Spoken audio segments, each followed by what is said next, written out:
இன்னைக்கு நான் 2 செமையான ட்ரெய்லரை பார்த்தேன். பார்த்ததும் இந்த படங்களுக்கு போகணும்னு ஆசை வந்துருச்சு.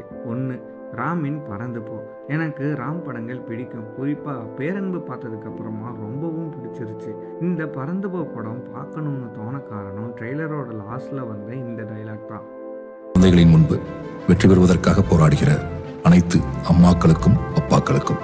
அது மட்டும் இல்லாம நம்ம தமிழ்நாட்டின் ரோஹித் சர்மாவான மிர்ச்சி சிவா எப்படி நடிச்சிருக்கிறாருன்னு பார்க்க ஆவலா இருக்கு. 2வது படம் 3 BHK. இந்த படத்தோட டைரக்டர் ஸ்ரீ கணேஷ். இவர் தான் 8 தட்டாக்கள் படத்தோட டைரக்டர்.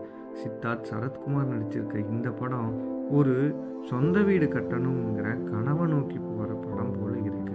இதுவே நல்லா இருக்குல்ல. இந்த 2 படமுமே ஜூலை 4 தான் வருது. கண்டிப்பாக பார்க்கணும். நீங்களும் பாருங்க, கண்டிப்பாக நல்லா இருக்கும். வீடுங்கிறது மரியாதை இல்லையா?